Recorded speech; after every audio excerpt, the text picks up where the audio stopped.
High guys welcome back to my channel আমি স্নেহা আর আজকে আমরা যেতে চলেছি একটা আমাদের ডেস্টিনেশন প্লেসে। চলো আজকে যাবো আমরা দীঘা, ঠিক আছে? তো ওই যে দীপুদার দীঘা পুরী দার্জিলিং। তো পুরীটা অনেক ছোটোবেলায় ঘুরেছি, এখন অতটা আমার মনেও নেই কীরকম ঘুরেছি। চলো আবার শুরু থেকে শুরু করা যায়, দীঘা থেকে স্টার্ট করছি, থেকে। তো এখনই আমরা চলে এসেছি, রাত এখন 9টা বাজতে 5। এখন চলে এসেছি আমরা এই মেডিকেয়ারের সামনে, বিরাটা মেডিকেয়ারের সামনে। এখানে আসতে চলেছে আমাদের বাস। তো বর্ধমান থেকে তোমরা কীভাবে দীঘা যাবে সেটা আজকে আমি তোমাদেরকে বলবো। আর বাসটা আসুক, তারপর বাসের ডিটেলসটাও দেখিয়ে দেবো। ইসিকা ট্রাভেলস, এটাই হচ্ছে আমাদের first Bardhaman to directly Digha একটা এসি ভলভো বাস, যেখানে তোমরা স্লিপার ফ্যাসিলিটিও পেয়ে যাবে। অলসো এই বাসটা রোজ অ্যাভেলেবেল আছে, তো তোমরা যে কোনো দিন নিজেদের টিকিট বুক করাতে পারো। এটা কিন্তু ছাড়ে রাত 9টাতে বর্ধমান রাজ কলেজ মোড় থেকে। বাট আমরা চেপেছিলাম বিরাটা মেডিকেয়ার মোড়, এখানেও কিন্তু বাসটা দাঁড়ায় কিছুক্ষণের জন্য। বাসের ভেতরটা কিছুটা এইরকম দেখতে। নিচের সিটগুলো নিলে পড়বে তোমাদের টিকিট 500 টাকা, আর ওপরের স্লিপারে যদি তোমরা টিকিট কাটো তাহলেও নেবে 600 টাকা। আমার ফাইনালি আমরা বাসে উঠে গেছি, আর ওপরে দেখো এখানে হচ্ছে আমার মা আর শীর্ষা।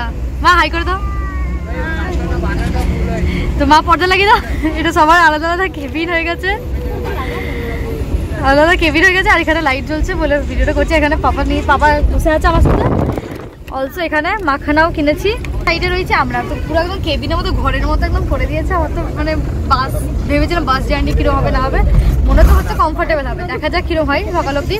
আর পুরো ডিটেলসটা অ্যান্ড কত কি ভাড়া, বাসটা কীভাবে বুক করবে সেগুলো সব আমি তোমাদেরকে ভয়েস ওভারেই বলে দেবো, ঠিক আছে? সো একদম চিন্তা করো না। ভাড়া আমি এখনই বলে দিচ্ছি, এই ওপরে সিটগুলো শুয়ে শুয়ে যেতে চাইলে স্লিপারে, এটা হচ্ছে স্লিপার এদের, তো এখানে যেতে চাইলে তোমাদের 600 টাকা করে লাগছে পার হেড। অ্যান্ড হ্যাঁ, আমার ফ্যামিলি আছে বলে আমি আমার পাপার সাথে শেয়ার করছি, বা তোমাদের যদি ফ্যামিলি না থাকে তোমাকে স্ট্রেঞ্জারের সাথে শেয়ার করতে হবে, বিকজ এখানে দুটো করে সিট শোয়ার জন্য। আর নিচে যদি বসে যেতে চাও সেটার জন্য 500 টাকা। নিচের সিটগুলো এরকম কিছু একটা, নিচের সিটগুলো ওরকম টাইপের। উপরে শোয়ার জায়গা আছে পুরো একদম বড়।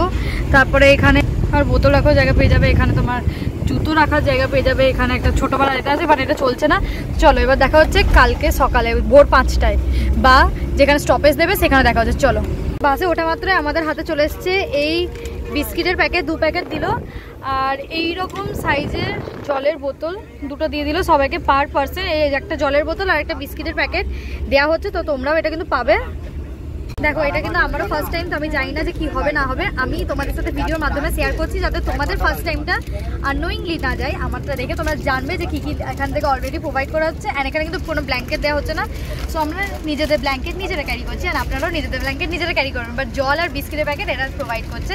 আরও কী কী দেবে না দেবে আমরা সব কিছু ভিডিওর মধ্যে দিয়ে জানতে পারবো, বিকজ এখন অবধি আমার নিজের কাছেও ইনফরমেশন নেই। সো দেখতে থাকো।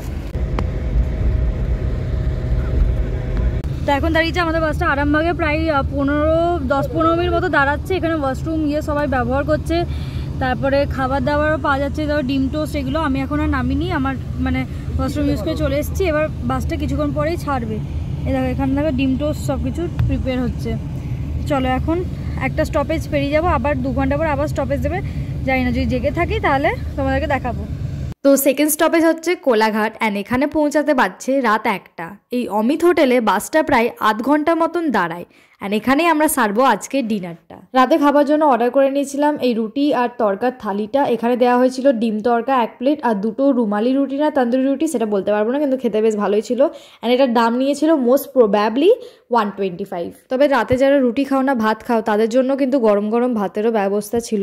অনেক রকমের খাবার পাওয়া যাচ্ছিলো। আমার পাপা যেরকম চা খেয়েছিল, অ্যান্ড ওয়াশরুমটা স্পেশালি এদের অনেকটাই ক্লিন ছিল। বয়েজ ওয়াশরুম গার্লস ওয়াশরুম পুরো আলাদা ছিল। তবে প্রথমে আমরা খুবই চিন্তায় ছিলাম যে ইসিকা ট্রাভেলস মাত্র 2টোই স্টপেজ দেবে, একটা আরামবাগ অ্যান্ড একটা কোলাঘাটে। মাঝখানে যদি কিছু দরকার পড়ে তখন কি করব।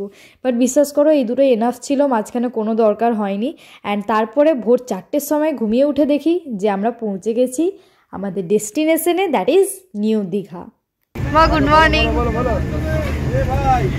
আমরা এখন সবাই উঠে গেছি, ঘুম থেকেই উঠলাম। আর এখন বাজছে 3:57, 4টে, মানে প্রায় 4টেতেই ওল্ড দীঘাতে নেমে গেল। আমরা নামতে যাচ্ছি নিউ দীঘাতে। তো এবার এটাই লাস্ট স্টপেজ, 4টের মধ্যে নিউ দীঘাতে নামিয়ে দিচ্ছে। তো এখন নামিয়ে, তো এখন আমরা সবাই নেমে গেছি। হ্যাঁ এটা হচ্ছে সেই জাহাজ বাড়ি নিউ দীঘা, মানে এখান থেকে এবার সব হোটেল দেখা যাবে। সো নেমে গেছি এখন বাজে ঘড়িতে 4:07। এখন এর মধ্যেই নেমে গেছি নিউ দীঘাতে। এখন যাচ্ছি আমরা হোটেলের উদ্দেশ্যে। এই যে জাহাজ বাড়ি আছে এর ঠিক উল্টো দিকে আচ্ছা এই হোটেল মার্লিন, এখান থেকে যাব।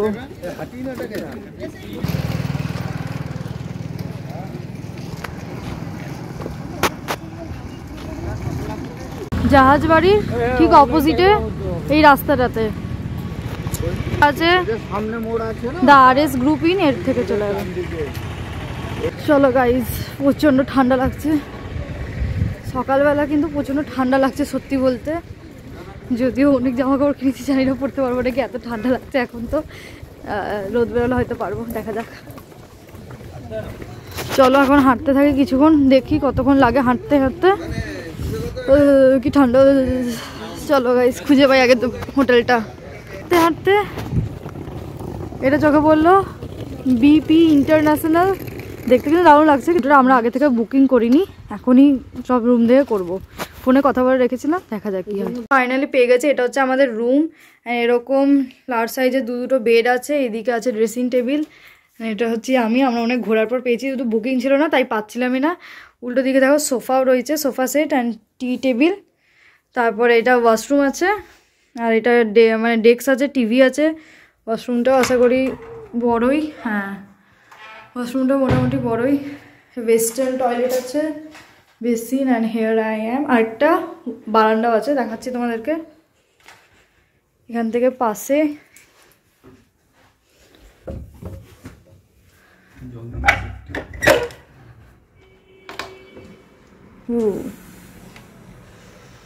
এটা হচ্ছে বারান্দা, এখন পুরো অন্ধকার, কিছু দেখতে পাবে না। But this is the balcony and this is the room. ভোর 5টাতে আমরা এই হোটেলে চেক ইন করি অ্যান্ড এবার একটু ফ্রেশ হয়ে ঘুমিয়ে নেবো, দেন যাবো বিচে ঘুরতে। সেই ব্লগটা দেখার জন্য কিন্তু একটু অপেক্ষা করো, কারণ সেটা আসছে নেক্সট পার্টে অ্যান্ড ডিসক্রিপশনে লিঙ্কও পেয়ে যাবে।